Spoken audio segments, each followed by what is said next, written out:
Hello friends, welcome to my channel Jyotivardhan. आज मैं एक बहुत ही दुख भरी खबर सुनाने वाली हूँ आपको।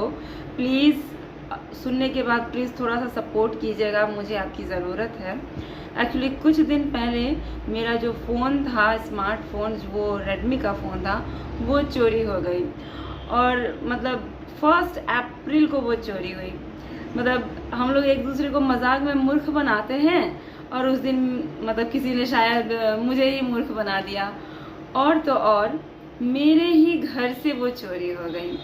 एक्चुअली सुबह का समय था और लगभग 7 बजे मैं अपनी बेटी को अपने स्कूल ड्रॉप करती हूँ और वापस मैं अपने घर आ जाती हूँ। और देन उसके बाद थोड़ा सा समय मैं फेसबुकिंग और ये कर रही थी, यूट्यूब वगैरह पे कुछ देख रही थी। ऑलमोस्ट 7:30 बज गए थे। 7:30 के बाद मैंने अपना फ़ोन अपने डाइनिंग टेबल वाले जो रूम है, डाइनिंग टेबल पे, वहाँ पे मैंने रखा। और देन मैं किचन में चली गई काम करने, नाश्ता वगैरह कुछ कुक करने के लिए।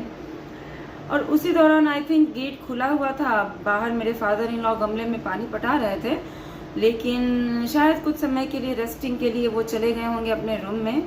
बाहर की तरफ ही उनका बेडरूम है और मेरा बेडरूम भी पास में ही है। डाइनिंग टेबल जो डाइनिंग रूम है उसी के जस्ट बगल में मेरा बेडरूम है और जस्ट उसके अंदर की तरफ किचन पड़ता है। और हम लोग अपने पूरे घर में हर 2-2 मिनट पर इधर से उधर कर ही रहे हैं। और उसी दौरान पता नहीं कब कोई आया, गेट खुला हुआ था, कोई आया और मेरा फ़ोन और मेरे हस्बैंड का वॉलेट लेकर वो चला गया। शुक्र है कि वहीं पर उसी डाइनिंग टेबल पर मेरे हस्बैंड का लैपटॉप पड़ा हुआ था। रात में एक्चुअली लगभग 12-1 बजे तक उन्होंने कुछ काम किया था लैपटॉप पे और वो फिर अब नींद आ गई तो वहीं पर वो छोड़कर सोने चले गए। अब सुबह में वो ढूंढ रहे हैं। उठने के बाद लगभग 8 बजे के बाद उनका ध्यान गया कि यहाँ पर मैंने अपना वॉलेट रखा था, वो मिल नहीं रहा। एक्चुअली उसमें कैश रखा हुआ था और मतलब अच्छा खासा अमाउंट कैश रखा हुआ था, क्योंकि एक दिन पहले जो मेरी बेटी है उसका बुक वगैरह खरीदना था, कॉपी खरीदना था, नया सेशन स्टार्ट हो गया है इस वजह से।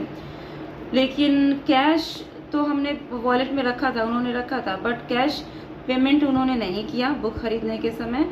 अब भीड़ भाड़ की वजह से सोचा कि चलो ऑनलाइन ही कर लेते हैं, तो उन्होंने ऑनलाइन पेमेंट सारा कर दिया। तो जो कैश निकाला गया था इस चीज़ के लिए वो वॉलेट में पड़ा ही रह गया। तो इस वजह से वो सारा कैश उसमें था, उनके वॉलेट में। अब किसको क्या पता ये सारी चीज़ें कब क्या कोई घटना घटित हो जाती है, पहले से तो खबर होता नहीं है। अब रात में उन्होंने वो अपना काम करके अपना वॉलेट डाइनिंग टेबल पे रखा और देन वो अपने सोने चले गए। हालांकि वो ऐसा करते नहीं हैं, वो अपने बेडरूम में ही ये सारी चीज़ें रखते हैं, लेकिन शायद थक गए होंगे या पता नहीं क्या हुआ, हमारा ही शायद बैड लक था इस वजह से। और सुबह में मैं आरना को छोड़कर आई अपनी बेटी को। लगभग 15-20 मिनट मैंने अपना फ़ोन मैंने यूज़ किया। लगभग 7:30 बज रहे थे, ये मुझे अच्छे से याद है। उसके बाद डाइनिंग रूम में जो ओवन है हमारा डाइनिंग टेबल के पास ही है, वहाँ पर मुझे अपना फ़ोन रखने की आदत है, वहाँ मैंने रखा। और देन अंदर मैं चली गई किचन में। किचन में मैं अब खाना बना रही हूँ, बीच बीच में मैं इधर से उधर मैं कर ही रही हूँ। लेकिन अब उसी दौरान शायद कोई आया होगा, गेट खुला है, मतलब 1 मिनट के अंदर शायद कोई आया और वो लेकर चला गया, पता भी नहीं चला। और जब लगभग आधे घंटे के बाद जब मेरे हस्बैंड ढूंढना शुरू किए तो मैंने उनको बताया कि अरे मेरा भी फ़ोन नहीं मिल रहा है, ज़रा देखिए तो क्या हुआ। तब सबका दिमाग लगा कि अरे लगता है कि कोई आया था, और तुरंत मेरे फ़ोन पे रिंग किया मेरे हस्बैंड ने, बट रिंग हुआ नहीं, स्विच ऑफ बता रहा था। बट मेरे फ़ोन में जो बैटरी होती है वो चार्ज थी, लगभग 70 to 80% तो वो चार्ज ज़रूर होगी, क्योंकि मैं रात भर चार्जिंग में लगा के रखती हूँ, वो चार्ज रहता है मेरा फ़ोन। लेकिन वो स्विच ऑफ बता रहा था, तो सबको लग गया कि यस, लगता है कि कोई आया है और चोरी हो गई। और वो भी किस दिन, तो 1 अप्रैल को। और आज बहुत दिनों बाद मैं कोई वीडियो बना रही हूँ, वो भी इससे मैं शुरुआत कर रही हूँ। तो 1 अप्रैल को मेरा फ़ोन चोरी हुआ, कैश चोरी हो गया, वॉलेट चोरी हो गई। तो अब चूँकि वॉलेट में मेरा कार्ड भी था, इनका ड्राइविंग लाइसेंस, मेरा भी ड्राइविंग लाइसेंस था। जस्ट कुछ ही दिन पहले हम लोग सिक्किम से होकर आए थे, तो इस वजह से मेरे जो जो सारे कार्ड्स होते हैं, चाहे वो आधार कार्ड हो या फिर ड्राइविंग लाइसेंस हो, मतलब आई कार्ड वगैरह, वो सारा एक ही जगह पे इनके वॉलेट में था। तो इस वजह से भी मतलब एक अलग परेशानी हो गई। आपको शायद पता होगा कि अगर कार्ड्स गुम हो जाते हैं या चोरी हो जाते हैं तो कितनी दिक्कत होती है। सबको फिर से एक्टिवेट कराना पड़ता है। सबसे पहले तो ब्लॉक करा के फिर से अब उसके लिए थाना जाना पड़ा था। राजेंद्र नगर वाला जो पटना में पुलिस स्टेशन है, वहाँ पर हम लोग गए थे, वहाँ एप्लीकेशन वगैरह दिया। देन उसके बाद सारे बैंक वगैरह में उसको ब्लॉक कराया। और अब उसके बाद सिम, रही बात मेरे फ़ोन की में जो सिम लगाया हुआ है, एक्चुअली वो मेरे नाम से नहीं परचेज था, बहुत पहले मेरी सिस्टर के नाम से वो परचेज़ किया गया था। तो इसमें है ना प्रॉब्लम कि जब तक वो नहीं आएगी, मतलब उसका होना, फिज़िकली प्रेजेंस होना बहुत ज़रूरी है रीएक्टिवेट करने के लिए। अब वो रहती है कहीं और, तो उसको तो कह दिया गया, बट जाहिर सी बात है वो भी फ्री नहीं थे। मतलब उनका भी अपना पर्सनल काम होता है। तो सैटरडे को वो फ्री हुए और देन सैटरडे को एप्लीकेशन वगैरह करके वो प्रेजेंट हुई फिज़िकल जहाँ पे वो रहती है, वहाँ के एयरटेल ऑफिस में। देन वो वहाँ से फिर होके कुरियर के तौर पे यहाँ पर मेरे पास आ गया। तो इसलिए बहुत दिनों बाद मैं कोई वीडियो बना रही हूँ, और ये भी एक दुखद खबर के साथ।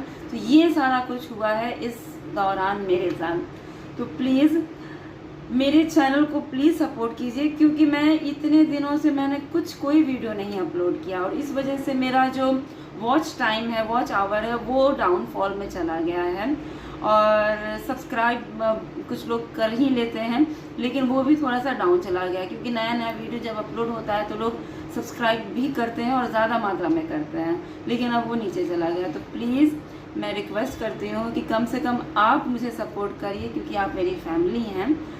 और रही बात वो चोर की, जिसने मेरे फ़ोन को चोरी कर लिया और 1 अप्रैल को ही सारा कुछ किया, तो अब क्या किया जा सकता है। पुलिस को तो हालांकि कह दिया गया है और FIR वगैरह भी करा दिया गया है। अब देखते हैं कि क्या होता है, मिलता है या नहीं मिलता है।